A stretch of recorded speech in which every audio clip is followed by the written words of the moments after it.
What's good, YouTube? Crown Jewel from Crown Jewel Boxing, back with a gem. Well, I predicted that Fundora would give Tszyu problems, but I couldn't have predicted the type of problems he gave him and why. In an unfortunate turn of events, Tim Tszyu suffered a horrendous cut when he led with his head and ran clean into Sabastian Fundora's elbow, opening up a cut inside his hairline that leaked steadily down his forehead into his eyes for the entire fight. It was a complete bloodbath. Fundora was bleeding out of his nose and mouth, but not nearly as much as Tszyu was. Tszyu was obviously bothered by the cut, but the cut was caused by, again, him lunging in, leaning over his front foot and leading with his head. It's kind of part of boxing. Fundora did what he's supposed to do. Once Tszyu got cut, he picked up the pace. His output picked up. He used his jab beautifully, and he could hit him with straight left hands right at the top of the head all night long. He increasingly gained confidence throughout the fight.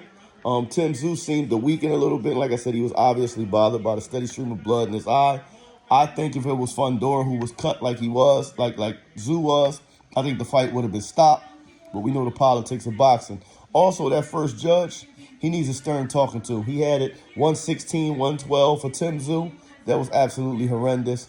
From the time that the cut happened, for the most part, Sabastian Fundora controlled the fight. We see Earl Spence Jr. in the ring calling out Sabastian Fundora, I guess looking to get the winner. I'm sure Tim Tszyu is going to exercise his rematch clause, so, the big fish is going to have to wait. But hats off to Sabastian Fundora.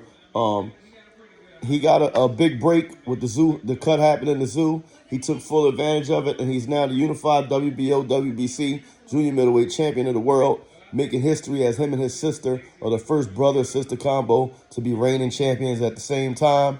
Again, hats off to him. Hats off to Samson Lukowicz, his promoter, who, like I said, helped quite a few guys that I came up with. I'm happy for them both.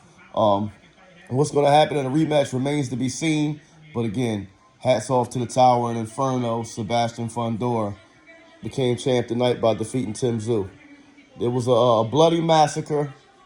Not necessarily from punches, but bloody massacre nonetheless.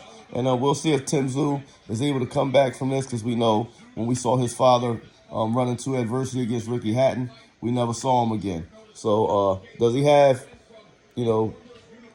the ability to come back from controversy, or will he call it a day like his father? That remains to be seen. I think he's going to exercise his rematch clause and we'll get the rematch. But until then, Sabastian Fundora should enjoy the biggest win of his career. Congratulations, champ. Until next time, keep your hands up, your chin down, your ass off the floor. Peace.